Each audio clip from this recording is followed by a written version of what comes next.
Di dunia yang serba cepat ini, banyak orang mendefinisikan kelimpahan secara sempit, sebagai angka di rekening, jumlah properti yang dimiliki, atau status sosial yang berhasil diraih.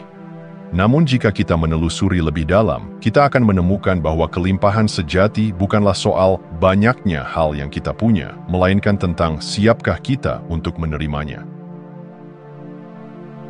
Kelimpahan adalah frekuensi. Ia bukan sesuatu yang dikejar, tapi sesuatu yang diselaraskan.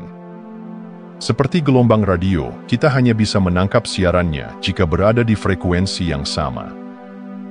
Demikian juga dengan kelimpahan. Ia tidak datang kepada siapapun yang sembarangan memintanya. Ia datang kepada mereka yang siap menerimanya secara mental, emosional, dan spiritual.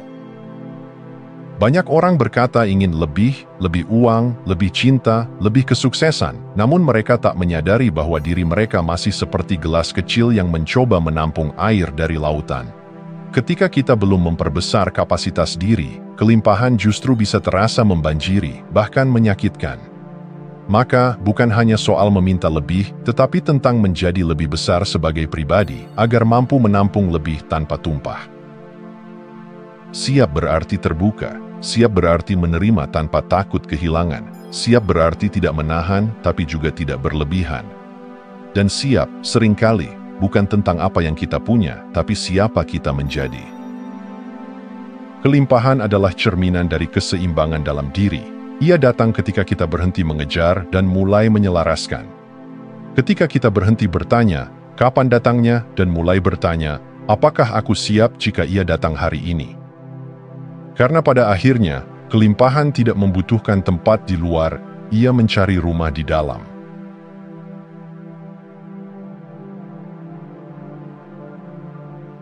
Bayangkan sebuah cangkir kecil yang telah penuh berisi air keruh. Seberapapun beningnya air baru yang dituang ke dalamnya, hasilnya tetap sama, yaitu keruh. Demikian pula diri kita. Ketika kita masih penuh dengan beban lama, emosi yang belum disembuhkan, keyakinan yang membatasi, dan luka yang belum diurai, maka kita tidak benar-benar punya ruang untuk menerima sesuatu yang baru dan jernih. Mengosongkan diri bukan tentang menjadi kosong selamanya, tapi tentang menciptakan ruang. Tentang melepaskan apa yang sudah tidak lagi sesuai, agar kita bisa menjadi lebih luas, lebih lapang, lebih siap. Karena tidak mungkin kita menerima hal-hal besar, jika masih memeluk erat hal-hal kecil yang menyakitkan. Seringkali kita menganggap melepaskan sebagai kehilangan, padahal dalam konteks spiritual, melepaskan justru adalah pembebasan. Kita tidak sedang kehilangan apa-apa, kita sedang membuka kapasitas. Kita sedang berkata kepada semesta, aku siap menerima yang lebih baik, tapi itu hanya mungkin jika kita berani membiarkan yang lama pergi. Emosi yang lama dipendam adalah seperti benda-benda lama yang kita simpan di gudang. Lama-lama, kita sendiri lupa bahwa ia ada di sana, namun baunya tetap memengaruhi suasana. Trauma lama, meski tak lagi diingat secara sadar, bisa menjadi penghalang besar bagi aliran kelimpahan. Maka mengosongkan diri juga berarti membersihkan gudang jiwa. Bukan untuk dilupakan, tapi untuk diterima, dimaknai, lalu dilepaskan. Dalam kekosongan, justru ada potensi tak terbatas. Seperti kanvas kosong yang bisa dilukis apa saja, hati yang bersih adalah tempat subur bagi keajaiban untuk tumbuh. Maka jangan takut pada kekosongan, di sanalah semua hal baru bermula.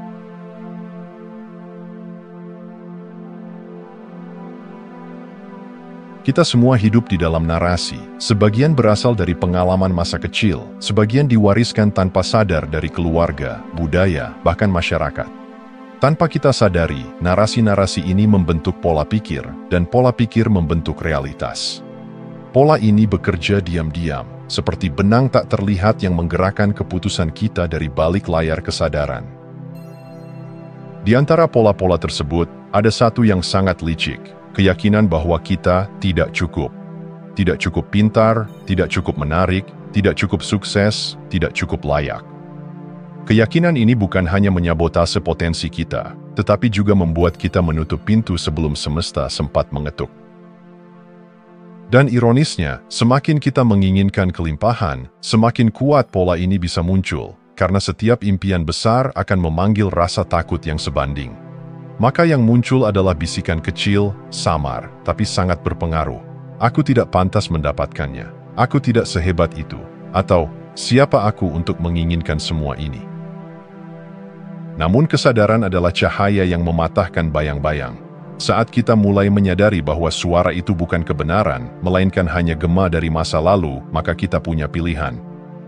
Kita bisa menggantinya, kita bisa menyapanya dengan lembut, lalu berkata, "Terima kasih telah melindungiku, tapi kini aku memilih untuk percaya bahwa aku cukup."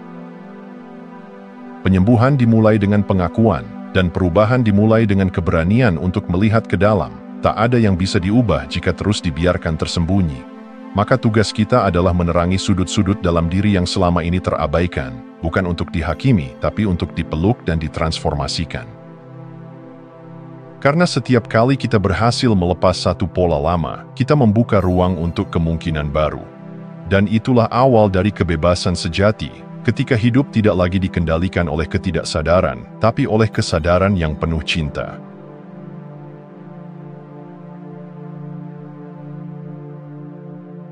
Bayangkan ingin membangun rumah bertingkat 10, tetapi hanya punya pondasi seukuran gubuk.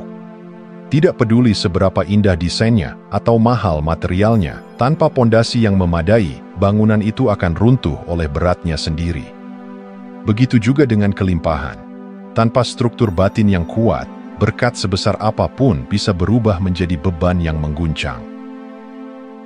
Struktur batin bukanlah sesuatu yang terlihat mata, tetapi bisa terasa. Ia dibentuk dari hal-hal yang sederhana namun mendalam. Kedisiplinan, integritas, komitmen pada nilai-nilai dan keteguhan hati saat menghadapi godaan untuk menyerah. Inilah yang disebut sebagai energetic container, kapasitas dalam diri untuk menampung dan menjaga segala yang diterima. Banyak orang memiliki keinginan besar, tapi sedikit yang bersedia membangun wadahnya terlebih dahulu. Mereka ingin hasil cepat tanpa proses dalam. Padahal, yang membuat kelimpahan bertahan bukanlah sekadar doa atau visualisasi, melainkan kedalaman karakter dan kestabilan batin. Disinilah stabilitas emosional menjadi krusial, karena kelimpahan, seperti tamu terhormat, hanya tinggal di rumah yang tenang. Jika kita mudah goyah oleh penolakan, kritik, atau tantangan kecil, maka kita belum siap menampung karunia yang lebih besar. Emosi yang meledak-ledak, ketakutan yang tak dikelola, atau ego yang belum jinak, semua itu bisa meretakkan fondasi yang sudah kita bangun. Struktur batin yang kuat membuat kita tak hanya mampu menerima lebih, tetapi juga merawat dan menyalurkan lebih. Kita tidak lagi menjadi sekadar penerima pasif, tetapi penjaga dari sesuatu yang bernilai. Dan ketika semesta melihat bahwa kita mampu menjaga, ia akan mempercayakan lebih banyak lagi. Karena pada akhirnya, kelimpahan bukan tentang apa yang kita punya, tapi seberapa mampu kita menahannya tanpa kehilangan diri kita sendiri.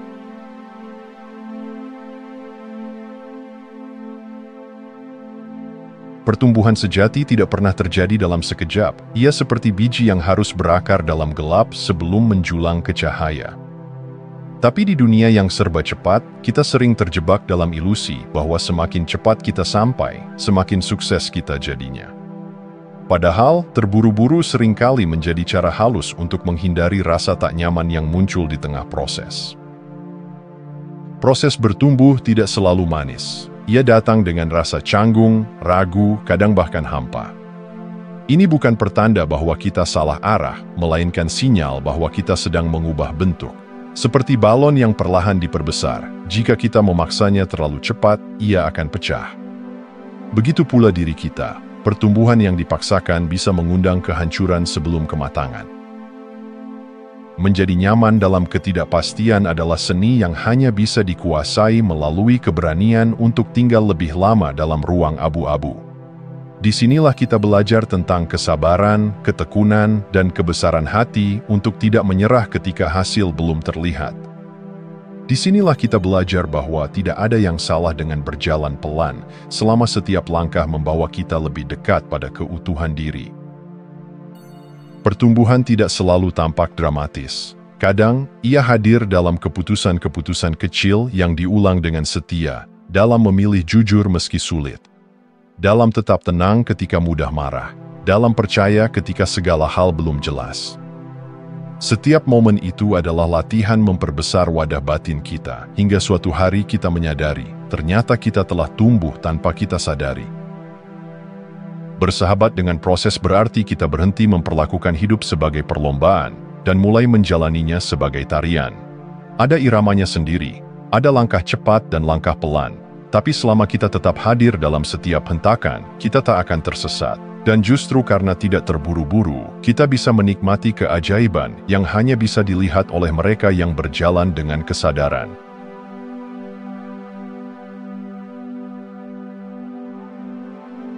Bayangkan sungai yang mengalir deras, memberi kehidupan kemanapun ia mengalir. Lalu bayangkan genangan air yang diam, tak bergerak, dan lama-kelamaan menjadi keruh.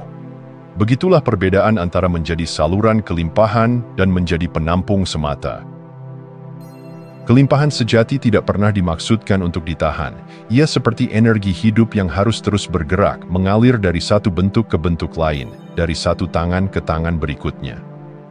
Ketika kita mencoba menahannya karena takut kekurangan, kita justru mempersempit alirannya. Tapi ketika kita mulai memberi, berbagi, dan menyalurkan, kita membuka jalur bagi semesta untuk terus mengisi. Ada paradoks indah di sini. Semakin kita memberi dari tempat penuh, semakin kita tak pernah kekurangan. Ini bukan hukum balas jasa, melainkan hukum alam. Wadah yang terus memberi akan terus diisi. Karena semesta mempercayakan lebih kepada mereka yang tidak menyimpannya untuk diri sendiri, tetapi menggunakannya untuk mengangkat, menyentuh, dan menyuburkan hidup orang lain. Namun menjadi saluran bukan berarti kita harus menjadi pengorbanan. Justru sebaliknya, kita harus memastikan bahwa aliran itu juga melewati dan mengisi diri kita. Bukan dari kekosongan kita memberi, tapi dari kelimpahan batin yang telah meluap. Memberi dari tempat yang utuh, bukan dari luka. Menjadi penyalur juga berarti membuka hati terhadap intuisi.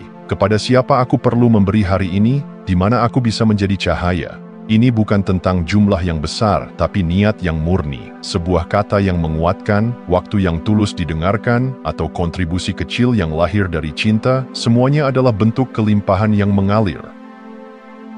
Dan ketika semesta melihat bahwa kita bisa dipercaya untuk menjadi jembatan, bukan penghalang, ia akan mempercayakan lebih, bukan hanya materi, tapi juga ide, inspirasi, pertemuan ajaib, dan momen-momen yang memperkaya jiwa. Karena pada akhirnya, kelimpahan bukan tentang berapa banyak yang kita miliki, tapi seberapa banyak yang bisa mengalir melalui kita untuk kebaikan yang lebih luas.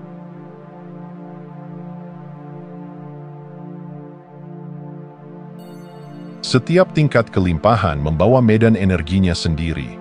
Seperti stasiun radio yang hanya bisa menangkap frekuensi tertentu jika disetel dengan tepat, hidup kita pun hanya bisa menangkap dan menampung kelimpahan sejauh kita menyelaraskan energi kita dengannya. Ini bukan tentang memanipulasi dunia luar, tapi tentang menyelaraskan dunia dalam.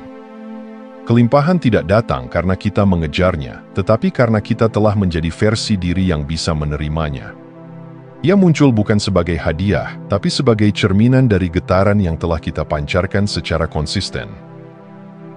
Untuk menyesuaikan diri dengan vibrasi kelimpahan yang lebih tinggi, kita perlu meninggalkan pola energi lama, rasa takut, kurang, iri, dan kebiasaan membandingkan. Sebaliknya, kita perlu mulai berlatih hadir dalam rasa syukur, keyakinan, kelegaan, dan keterbukaan. Emosi-emosi ini adalah bahasa energi. Mereka tidak hanya membentuk cara kita melihat dunia, tapi juga menentukan jenis pengalaman yang datang menghampiri. Visualisasi menjadi salah satu jembatan penting. Ketika kita membayangkan dengan penuh rasa, kita sedang mengirim sinyal kuat ke semesta bahwa kita telah siap. Namun visualisasi tanpa syukur hanya menjadi fantasi kosong, dan syukur tanpa aksi hanya menjadi doa yang belum dilengkapi. Ketiganya, visualisasi, syukur, dan aksi selaras harus berjalan bersama. Aksi selaras bukan berarti kerja keras membabi buta, tapi tindakan kecil yang lahir dari intuisi dan keyakinan. Ketika pikiran, emosi, dan tindakan kita menyatu, kita menciptakan resonansi. Dan resonansi itulah yang memperbesar wadah batin kita, membuat kita selaras dengan realitas yang lebih besar dari sebelumnya. Pada akhirnya, kelimpahan adalah tentang menjadi. Menjadi pribadi yang tidak hanya menginginkan, tapi memancarkan. Tidak hanya berharap, tapi mencerminkan. Dan saat energi kita telah menyatu dengan versi kehidupan yang kita impikan, kehidupan itu pun akan datang, bukan sebagai kejutan, tapi sebagai kepulangan. Terima kasih sudah menonton. Jangan lupa like, komen, dan subscribe untuk dukung channel ini terus berkembang. Sampai jumpa di video selanjutnya.